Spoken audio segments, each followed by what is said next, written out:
Lectric. I'd be very interested in it, the research I'm putting into it, and seeing what all my options are. Two colors, white, black. That's your preference. I probably will go for white. I like the black.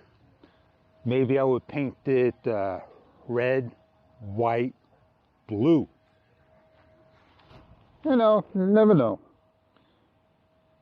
I try to look for the parts to the bicycle. That's something important. Pedals you could get anywhere. Stems, if they break. On the Lectric site, you don't see these parts. You just see the battery replacements and a couple of other things. I looked online and I found that Banggood. I found the computer interface. And I'm not sure if it's a throttle control or a sensor control. It's something else with it. For about $46 to $60. If I get a Walmart special, the one that I like, I would have to get myself a rack in the back, electrical box, go to a AutoZone store, get myself some 12-volt batteries, and make a case. And then I have to get a speed controller that may go in the seat if it fits in the seat. If not, you have to find a spot for it. So do I want to start to mod a bicycle that particular way? I may, but I may wait for these other kits that I see out there. I'm not sure the company's names, and they go right over here in the front, and the hubs go on.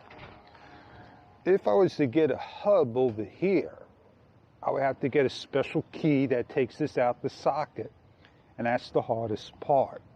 And then the hub sits down here with the gear, and that gives less space over here. So you got to be careful where you go. And that may be the way I want to go if I was to get an electric bike.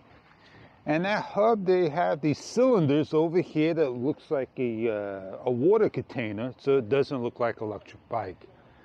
And I would definitely want that electric interface. So there's a lot I can do. Now, I like this chain setup right here. It's concealed more into the bike than the electric being out over here. Don't ask me why. I just like something close into the bike. I guess what I'm saying is I have to go find a bike store. And that bike store will make my mind up that has that bike. If that bike is not at the bike store and parts are not readily available, that kind of answers the questions to about anything today.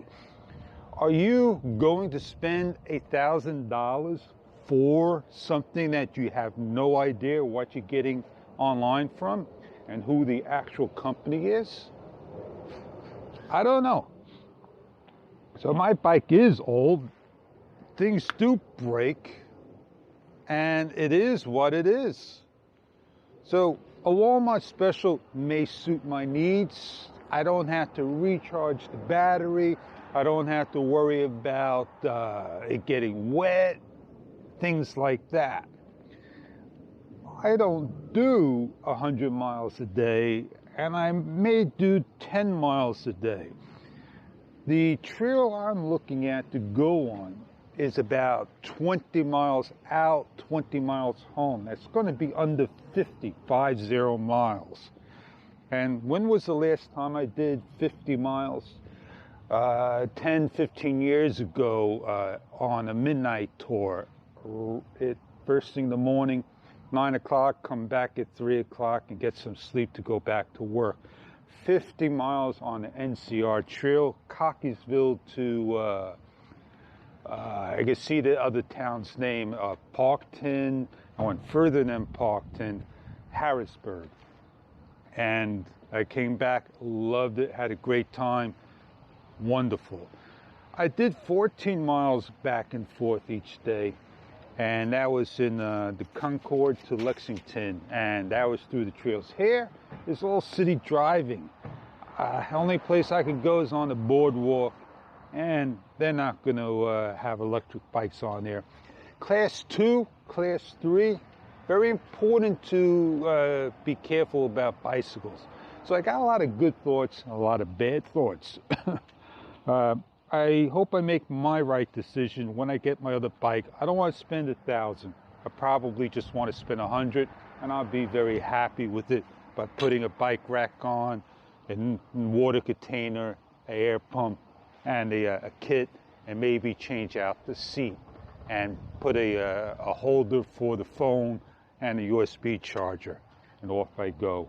So on that note, I still want to hear your thoughts, why I should get an electric bike or a conversion kit. If you know a kit for me, post below and I will look into it. I still got a month or two to make my decision. I'm in no rush. Have a great day, everybody.